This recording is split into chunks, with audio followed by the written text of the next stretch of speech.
Hi, everybody. Judy, the YouTube lawyer, here today for another last-minute live stream so that we can discuss the Britney Spears conservatorship in California. This has been all over the news. I've actually been thinking about doing this kind of episode for several months now, and suddenly it became all in the news again over the last couple of days because Britney Spears herself was able to speak to the judge that's in charge of her case, Judge Penny in Los Angeles. And she said a lot of very shocking things. So, as an attorney who's actually handled those types of cases in North Carolina, I thought that it might be interesting to share some of my thoughts. So, in North Carolina, we call that guardianship as opposed to conservatorship, but it's basically the same thing where the petitioner is alleging that a certain person is not capable of handling his or her own affairs and lacks the capacity to keep him or herself from harm and is not able to manage their own finances. So typically, someone would petition to become the person's guardian as well as the person in charge of the finances. So in this situation, it looks like Britney Spears's father, Jamie Spears or James Spears, was appointed to be the conservator back in 2008 after Britney Spears was exhibiting some erratic behavior around the time of her divorce and when she lost custody of her two sons. But then again, just putting in some of my own personal experiences as well as what I've seen in the courthouse and being an attorney involved in such cases, how many people have not kind of gone crazy when they were going through a custody battle or through a divorce. So I'm not sure what the severity of her issues were at the time back in 2008, but clearly they were bad enough to the point where her father was appointed to be her conservator in charge of her person as well as her finances, her financial estate back then. So from what I've read a bunch of articles in the last couple of days because some people became very irate when I did a reaction video to the news about Josh Duggar. And apparently I didn't do enough research, or I got the year that the show got canceled or the show changed names. So some people kind of rag on you on YouTube if you don't get every single detail straight. So I have been a fan of Britney Spears long time ago, when she was the it girl, and who hasn't sung a Britney Spears song or two at karaoke? So I used to sing Oops, I Did It Again, but I will refrain from horrible singing to you guys tonight. Let's just get to the legal reaction here. So, what were some of the other things that Britney allegedly did that caused this conservatorship to be granted in the first place? So, she shaved her head. Well, that by itself does not mean that you're incompetent. Plenty of people shave their heads, or they get mad, or they're trying to, avoid getting their hair follicle drug test done, so they shave off their head, or maybe it's hot and it's time for a new look. Then she also allegedly used an umbrella to whack away at a paparazzi person's vehicle. But I can see that any normal person reacting that way too. If somebody keeps invading your privacy and you're just in a foul mood and they keep taking pictures of you or bothering you, a total stranger that wants to make money off of you, I can imagine getting so irate that I would want to hit their car with an umbrella too, So, but I don't know. I mean, there's some articles that said that Miss Spears is bipolar. So clearly, sometimes people can seem competent and seem normal, but then other times, if they're off their meds or in certain stressful situations, then they kind of, exhibit all sorts of different signs of being mentally ill. So on the other hand, you do have her father and her father's attorney who are trying to put good spin on it by saying that, look, he has grown her estate from $2.8 million back in 2008 to at least $60 million Then again, I also saw people saying that, well, she made hundreds of millions of dollars off of her perfume and her concerts and everything. So what happened to the money? Plus, her father is asking for at least $16,000 to $18,000 a month, or maybe he's already been getting paid that to be the conservator. So clearly, there are some financial interests here. But I do have to say that just as a regular person, I was really shocked and saddened to see the details that Britney, if I can call her Britney, sounds like everybody refers to her as Britney, that Britney was saying in her words to the judge. It just seemed very, very sincere, from the heart, filled with emotion, very frustrated, full of sadness. She sounded totally coherent. She did not seem at the moment, to be suffering from any sort of infirmity or mental incapacity. She sounded pretty articulate about her feelings and what had happened to her. So what she said, some of the things I recall her saying were that she couldn't even change the color of her kitchen cabinets without her father or the conservator's approval. She was forced to have an IUD implanted, so she can't get pregnant. She can't even drive with her boyfriend without her father's approval. She was forced to see a psychiatrist that she didn't even like, and she actually was happy when that psychiatrist finally passed away. And she was forced to perform when she was sick and had a 104-degree fever. She was forced to go to a mental institution or was institutionalized after she refused to learn or do certain dance steps that a choreographer wanted her to do, and she got upset. So, she was forced to take lithium, which made her feel drunk and terrible, and, being forced against her will to just get out there and work and have meetings with people. She couldn't even control her own schedule. So she likened it to, people who are victims of human trafficking, who are have all their money and credit cards and ID taken away from them, and they're forced to work by, people that are just basically, treating them as if they are indentured servants. So those things are all really troubling and very shocking, because I guess for all these years on social media, Britney still tried to portray herself as a happy person and, wanted to give off this continue to give off this positive image. And of course, now she says that she wasn't really happy. She was just hoping that she would be happy. And, that was like a coping mechanism to pretend to be happy when deep down inside she was feeling terrible, that she had no freedom, or she has no freedom. So let me get some water here. Excuse me. It's late at night and I've been working all day. Yeah, so it sounds pretty awful and oppressive to me. And it's just incredible looking at the video footage on the internet and seeing so many of her fans were taking to the streets or hanging out around the courthouse with their banners and chanting. And, these people took time out of their work days. I mean, I'm assuming most of her fans are now middle-aged and have jobs or something, but people actually went out there to support Britney Spears. People who probably don't even know her personally, but there's been this big rallying cry to free Britney. And I think it was quite a number of years ago when this guy, now I can't even remember his full name. I think his name was Chris, but he had this kind of androgynous look, and he became internet famous and viral because he put up that video on YouTube where he was wearing eyeliner and crying, and his makeup's running, and he's crying about how she's just a person just like you and me, free Britney, you guys don't know what she's going through, and she's just a person like me and you, and I just want her to be happy. So it's just amazing how so many people are supportive of her. And I think it's also pretty impressive that her ex-boyfriend, that Justin Timberlake, sent out that tweet saying that he fully supported her and, feels bad about her situation, and that he and his wife both are supportive of her.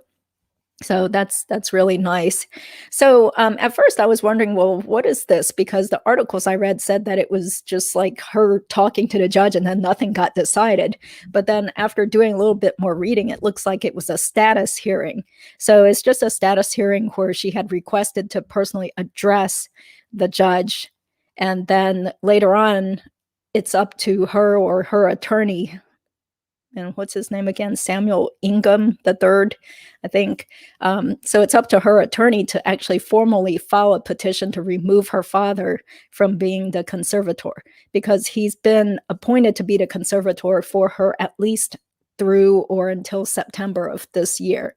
So it does sound like, there's been a total falling out between her and her father. She doesn't trust him, and she feels like, he even relished, when she was having a breakdown a couple of years ago, that, he liked seeing her helpless and having her dependent on him. So that's just really sad. You hear that a lot about, the families of child actors or child performers, where many times the adults around them are not really looking out for their best interests, but just want to live through their kids or make money off of the kid because the child is the one making the income for the family. So I do really feel sorry for Britney Spears. On the other hand, of course, we don't know every single thing. We don't have access to her medical records, and that's personal. That's up to her if she wants to reveal more information about her. But hearing about her almost 40 years old and still being forced to use an IUD, that just sounds horribly intrusive, and it just kind of reeks of patriarchy or sexism to me, that someone would say this middle-aged or over middle-aged woman cannot control her own body or decide what she wants to do with, which psychiatrist she wants to see, or who's going to dictate her medical care. Why can't it be her herself? I'm not sure of the severity of any alleged mental illness or mental illness that she might have. Maybe, on the other hand, she's done well because she has been compelled to take medication. I mean, who really knows all that? Yeah, because, it definitely brings to mind some things I've encountered in my legal career, where the other opposing side or opposing counsel ran off to the media, or the media got wind of some case I was involved in and totally just screwed up the facts, or totally adopted only one side, the other party's side of the story, to make my client look absolutely horrible. And I thought, if only you knew what the truth was or what these other facts are. But at this point, we're not allowed to say anything because the case just began, or, it's still supposed to be confidential information that we're not going to go running to the press over. So, but it does seem like Britney wants everything to be released, to be open, because she specifically wanted the courtroom or the court hearing to be open so that all her supporters and the media, everybody could know what her side of the story was. So I wouldn't be surprised if maybe the future proceeding is also going to be highly covered by the media, where Britney would probably want everything to come out and be open to the public also, since so many people have obviously expressed interest in what's going on with her and wants her freed. So thank you guys for being here, by the way. I appreciate it. I know this is definitely a last minute thing, but just felt compelled to remark on this since I've been thinking about doing it for a while anyway. So yeah, so it's just like a crazy situation where definitely life can spiral out of control for anybody. And then you think about, how many people do you know or have you heard of in your life who don't know how to handle their finances, or, are kind of bonkers, or they make poor choices, poor irrational choices. They probably should see a therapist or a psychiatrist, but they refuse to. But, most of the time, nobody bothers to petition to become the conservator or the guardian of those types of people. I mean, obviously, as I've read too, if there's money to be had, then definitely, you would think that somebody would come out of the woodwork and say, well, it looks like somebody needs to be your guardian or conservator, and I'm going to do it, because that person can also get paid for their time or get their attorney's fees potentially paid for by the state here. So I have been involved in a handful of cases that were hotly contested because not every, I'll just say guardianship because that's what we call it here in North Carolina. Not every guardianship case is going to be black and white, cut and dry, slam dunk. I mean, the cut and dry cases are clearly where somebody is incapacitated, can't talk, in a coma, someone that is totally suffering from dementia, an older person with Alzheimer's and a bunch of other medical problems where the person probably can't even get themselves into the courthouse to represent themselves or talk with the adjudicator. So in North Carolina, we don't have a judge in charge of the guardianship cases. Instead, it's someone that works within the special proceedings clerk's office who makes the decision. So that person acts like a judge, but they're not really a judge. In fact, the clerk does not even have to be legally trained or a former attorney. But normally, from everybody that I've seen, in charge of these types of guardianship cases, everybody was or is a licensed attorney, but they're just not technically a judge. It's only if it gets appealed, then you get before like a real judge with a title. So I'll just go ahead and throw this on the screen because I hope that it can help people in the future who might watch this on replay and might be thinking, well, what if I had to file for a guardianship of one of my relatives or my parent here? So this is the website from nccourts.org. And when you go to nccourts.gov, nccourts.gov, you can search to find guardianship information. And here, as you can see, it says guardianship is a legal relationship in which a person or persons or agency, the guardian, is appointed by the court to make decisions and act on behalf of a person who does not have adequate capacity to make such decisions involving the management of personal affairs, property, or both. A court process is required to create a guardianship. Additional information to help understand guardianship, including a video titled Understanding Guardianship, is available here. Okay, the role of the guardian is to act like a decision maker and advocate for the individual, also known as the ward, or in California, the conservatee, who has been adjudicated incompetent by the court. The guardian must allow the ward to participate as much as possible in the decisions affecting him or her. The guardian is required to preserve the opportunity for the ward to exercise the rights that are within his or her comprehension and judgment, allowing for the same possibility of error as a person who is not incompetent. The guardian must protect the ward's right to make his or her own choices. So in Britney Spears's case, clearly she is alleging that her father has overstepped his boundaries, has just totally gone overboard with trying to control everything, like including whether she can have a child or whether she can go certain places with her boyfriend. So the first step, if you need to file for guardianship for someone, is that there is a form. That's a cool thing about the internet now, is that there's pretty much a form online for everything, which makes it a lot easier for people who can't afford to hire attorneys. So the petition is about 5 or 6 pages long, and typically it's the person that is seeking to become the guardian who fills out this form. Because like I said, usually it's in a situation where like someone's parent has fallen into a coma or has gotten so bad medically speaking that they can't even get out of bed or can't walk or cannot talk, like someone who might have had a stroke, for example.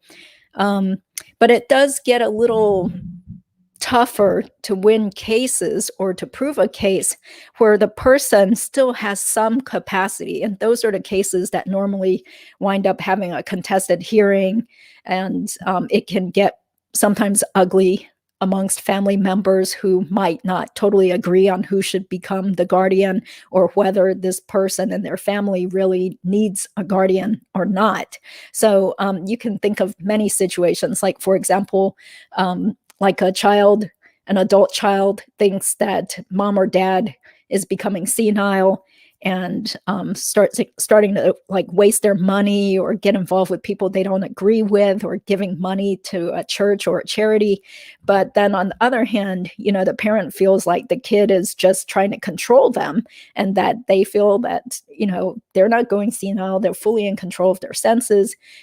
That's where typically there is going to be a guardian ad litem appointed also. And that person is not really an attorney for the person alleged to be incompetent, but rather the guardian ad litem, is supposed to watch out for that person's interests, speak with any potential witnesses and other family members, and give a neutral report to the court as to what they recommend.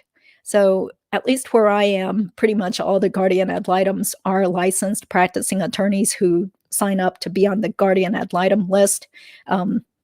It pays some extra money, so it's like kind of like a side work for attorneys that are around here that have been trained also to figure out what to look for.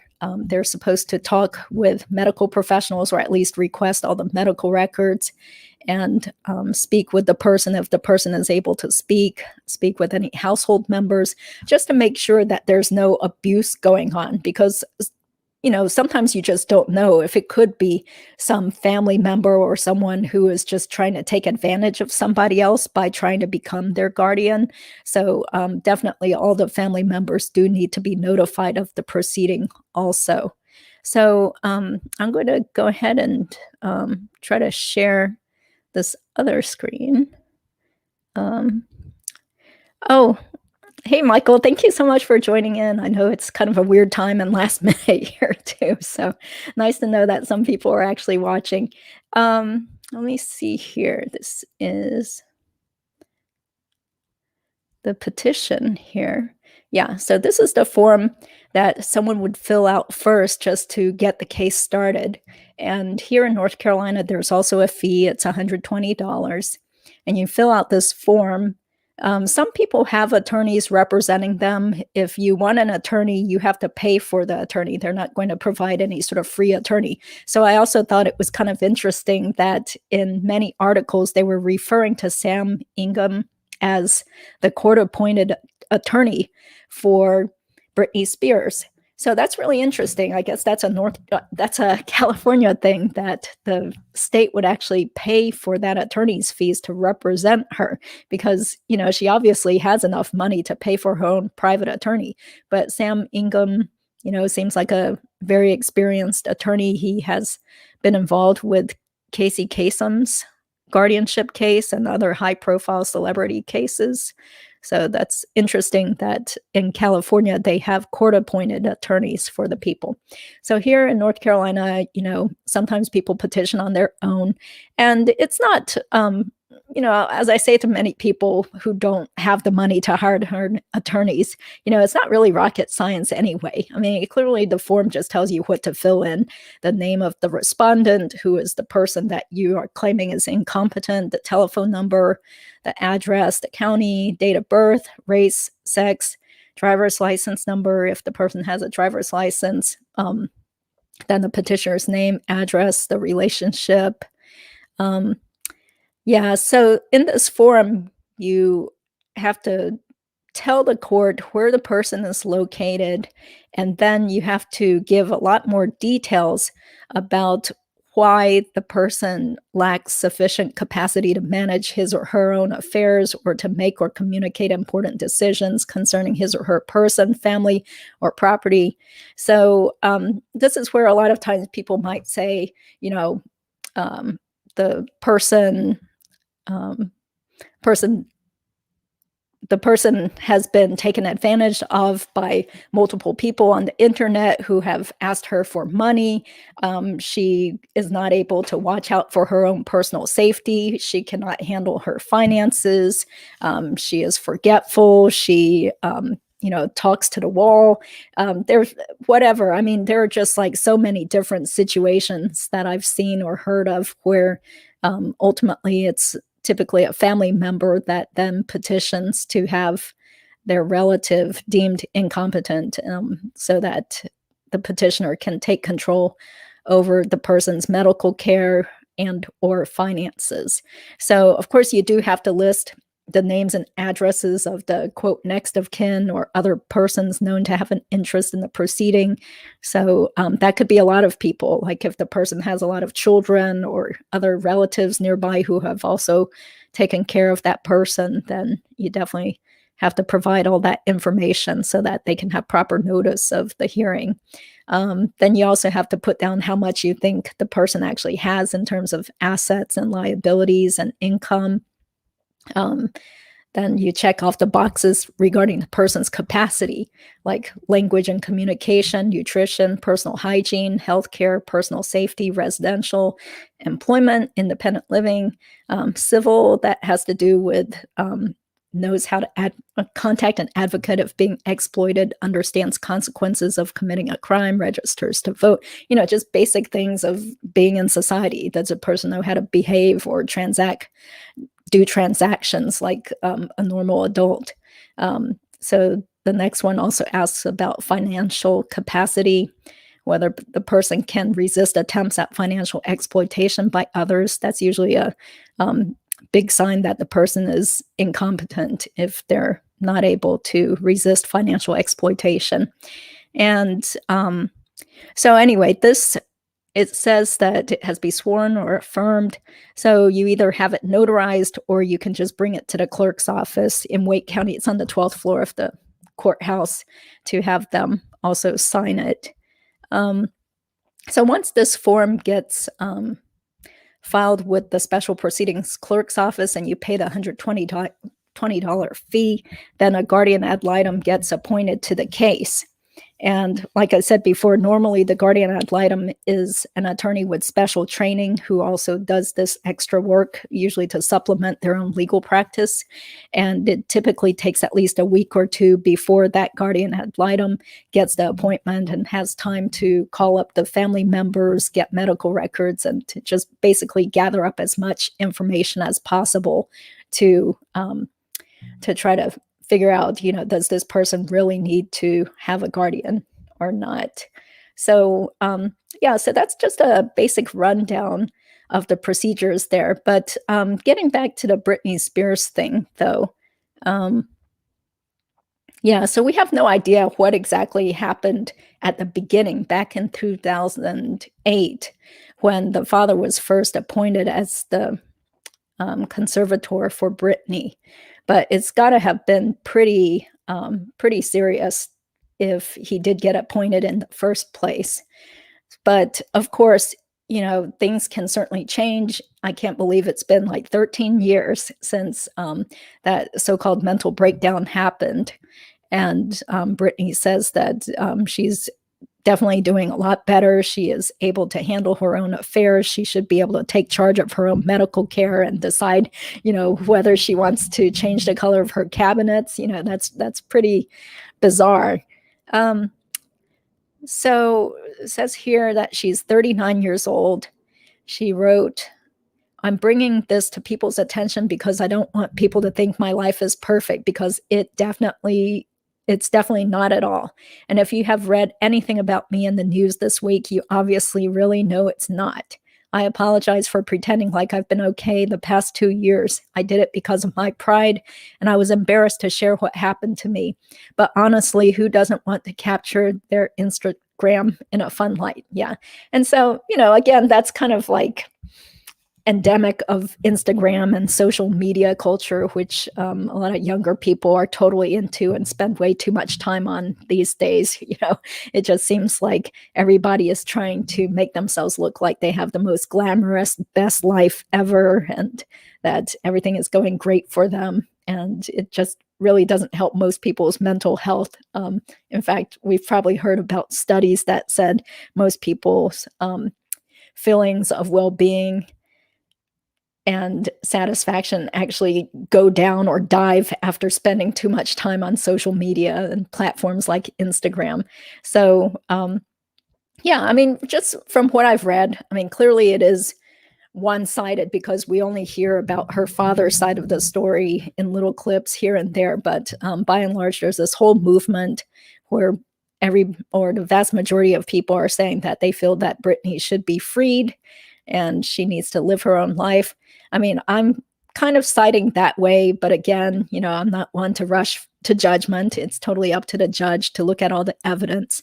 I do recall reading that Britney wanted to just go ahead and get her father removed as conservator without having to have another psychiatric evaluation. But most likely that's not going to happen because in the cases that I've been involved in, at least in North Carolina, the clerk, unless it's a slam dunk case, the clerk is going to ask to have an independent evaluation done of the person, especially in these kind of like borderline cases, because they're not medical professionals. They're not trained in psychology or they're not psychiatrists or anything. So they definitely want to enlist the help of experts. So in my state, each side can also hire their own experts if you want. I mean, it definitely costs tens or, at least $10,000, maybe even more than $10,000 to get some sort of expert witness to come and testify on the client's behalf. There are plenty of cases where there are no experts, though, because either the people can't afford it or it's definitely, such a strong case that there's no need to spend the extra thousands of dollars trying to get experts to come and testify at the hearing. So, other things that I read about Britney were that, of course, she was in residency. She was doing tons of shows in Las Vegas. She was, I guess, like a guest judge or a judge on some TV show. And she released 4 albums. Somebody correct me if I'm wrong because I'm not like a Britney Spears total Uber fan. But all those things do make me think that, oh, well, she seems pretty competent if she's able to do all these things, not to mention her impassioned speech to the judge, which does seem very well written and articulate and full of passion. So, she doesn't seem to present herself, just based on what I've seen, as someone who really needs a guardian, especially, we all know plenty of people who are in their 30s or 40s or older who, they're free to go wherever they want. They're free to manage their own medical care. They're free to handle or mishandle their own money, but yet, nobody's trying to get guardianship over those people. So, I mean, she seems to be in pretty decent shape to me. But once again, just being a cautious attorney who's seen both sides of the legal battles, then I'm not really one to make any sort of definitive conclusion. But I do hope that there is going to be a fair hearing where she gets to have her say some more and the ability to potentially free herself of a situation that sounds unbelievably oppressive and really unfair, again, in my opinion. So if there are no further questions, I really appreciate you guys being on this live stream. And I will be having another live stream tomorrow night on a totally different subject, which is reacting to horror stories of real estate investments gone bad. So hope you guys have a good night then. And thank you for being here. And good luck to Britney Spears.